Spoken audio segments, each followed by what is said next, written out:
Assalamualaikum warahmatullahi wabarakatuh. Perkenalkan, nama saya Nabila Hairunisa dari kelas 12 MIPA 3 dan di sini saya akan menjelaskan tentang rancangan novel yang telah saya buat. Stay tune. Baik, judul novel yang telah saya buat yaitu Rahasia Biru. Itu judulnya. Lalu tokoh dan karakter yang pertama itu adalah tokoh utama yaitu si Biru. Biru ini orangnya baik hati, rendah hati, dan penyayang keluarga. Lalu yang kedua ada Bara. Bara ini merupakan kakaknya Biru. Ia ini pintar, namun sombong dan tinggi hati. Lalu ketiga ada ayahnya, ayah dari Biru dan Bara. Sifatnya itu pemarah dan penuntut. Kemudian ada Mama, yaitu pemarah dan penuntut. Nah, Mama ini merupakan ibu tiri dari Biru dan Bara.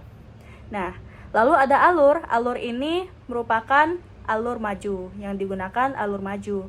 Lalu ada temanya ini tema keluarga dan set itu sedih, jadi temanya keluarga dan sedih.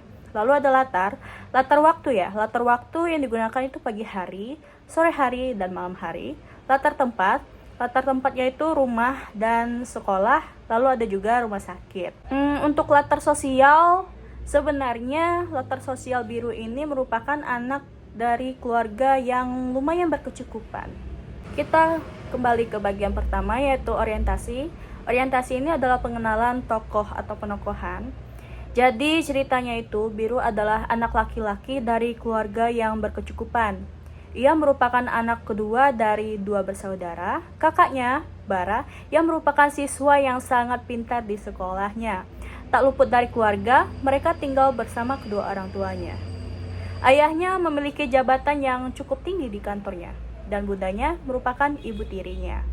Biru dan Bara kehilangan ibu kandungnya saat melahirkan Bara.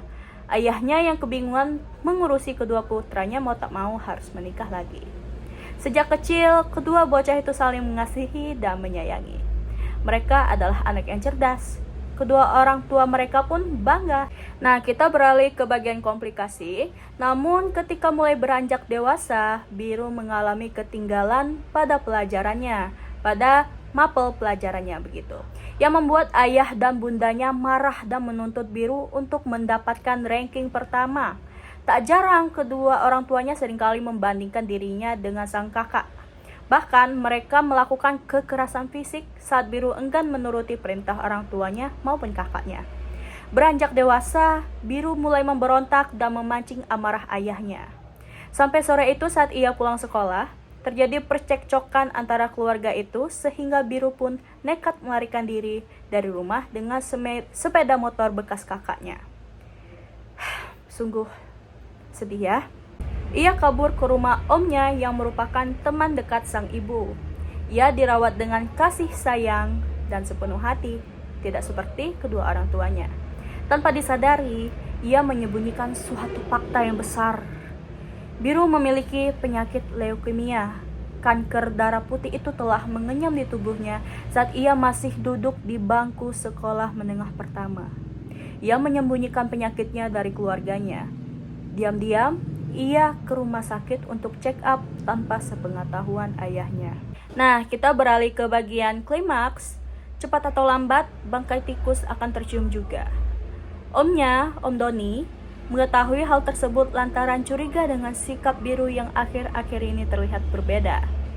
Biru mau tak mau harus mengungkap semua hal yang dialaminya sehingga perseteruan di antara mereka menjadi isak tangis.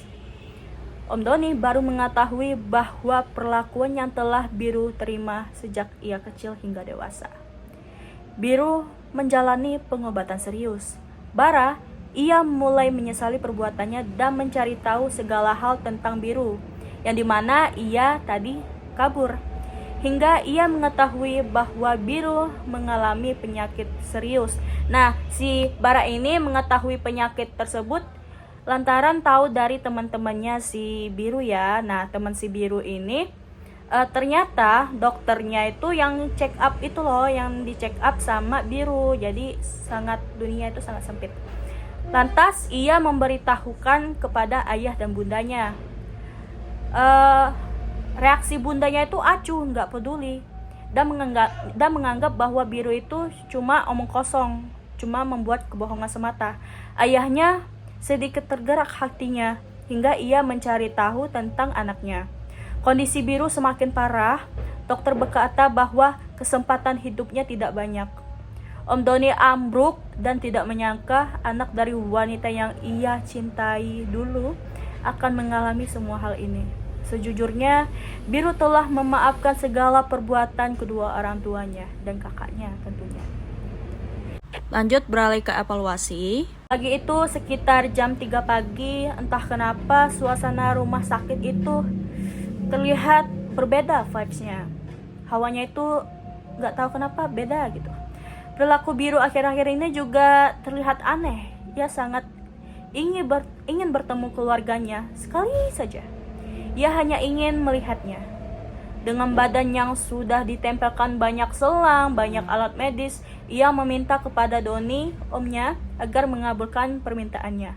Awalnya Doni tidak setuju dan menolak sebab ketika ia sudah tahu masalah yang dihadapi Biru dan melakukan hal jahat kepada Biru, namun Biru tetap berusaha meyakinkan Doni.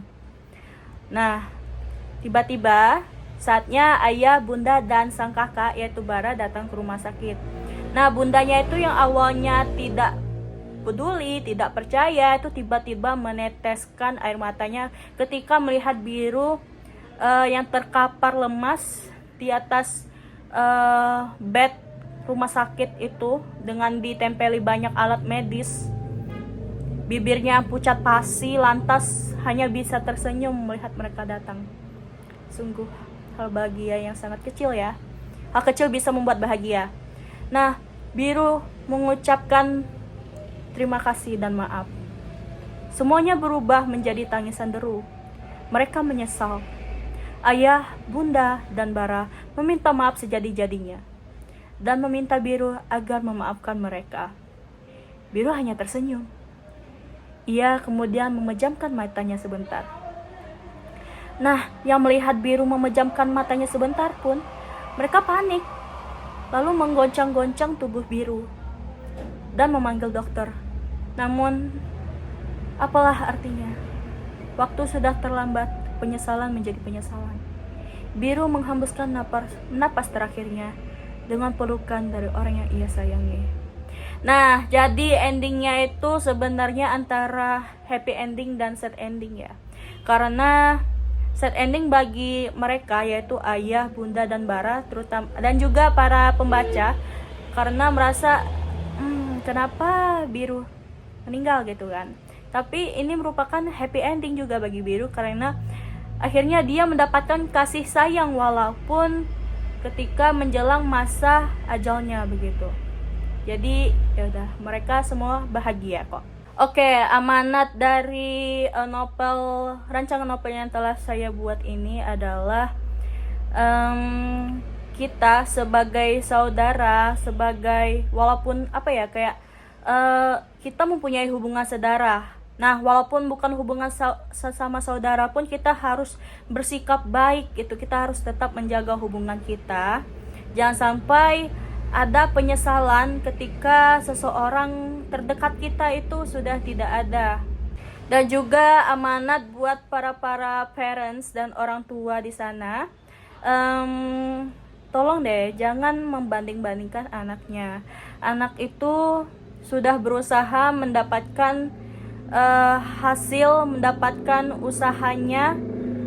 hasil dari usahanya dengan melakukan yang terbaik. Jadi tolong diapresiasi. Cukup mengucapkan selamat nak, selamat ayah bangga kepada kamu, begitu. Cukup, itu sudah cukup. Gak perlu dibanding-bandingi. Nah, sekian rancangan novel yang telah saya buat. Maaf video yang saya bikin ini seadanya karena sangat mendadak dan saya juga nggak bisa mengedit. Mohon maaf ibu. Ya, sekian dari saya. Wassalamualaikum warahmatullahi wabarakatuh. Dadah.